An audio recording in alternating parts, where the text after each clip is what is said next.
Hello church, my name is Mario Bolivar from Skaneateles Presbyterian Church. Thank you for watching. Today's day 43 of our Lent study called Be Holy, Barbarian Culture. And today we read Matthew 26, verse 6 to 13. We read that part, that special part that says, "A woman came to him with an alabaster jar of a very costly ointment, and she poured it on his head." Extravagance is typically something that we are taught to refrain from, says Brian in our lesson. In our study of today, we rediscovered that extravagance in the name of the Lord is a good thing to do. There are many examples in the lesson as to what are the cool and good things that we should be living in a extravagant way. I really don't know how to say or use that word, as you can imagine. But the one thing I do know about that word, extravagance, is to accept it.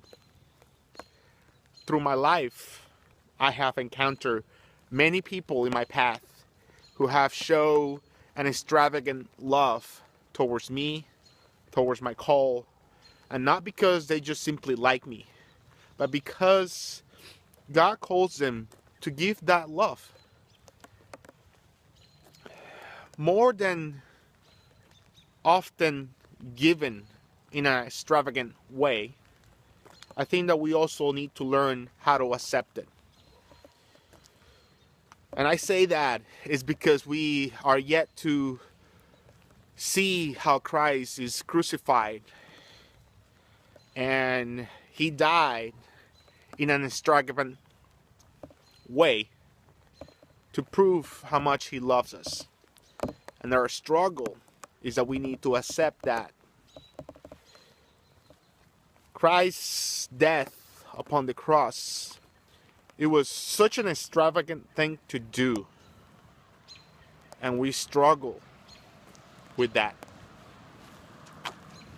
I think it's good for us to experience the sentiment of accepting other people doing things for us as an exercise to accept the great sacrifice that Christ did for us. Today I walk for those people who have shown an extravagant love towards me and my family. I can only say that God's reward will be bigger than anything I could ever give you.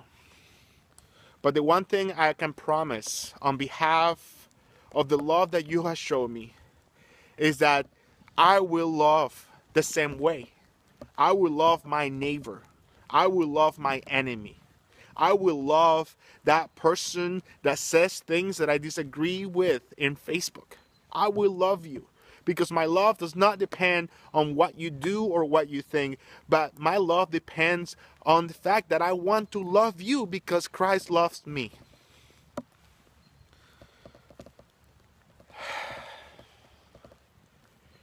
Christ has shown us such an extravagant way to live and die and love and persevere. What else can we do but repeat? I hope that you continue this Lent study with me until the very end.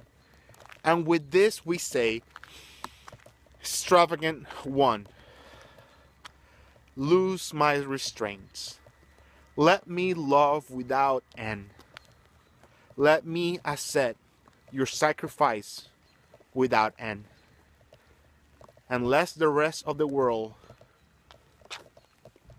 that Christ is risen. He's risen indeed. Thanks for doing this Lent study with me. Until next time, be blessed.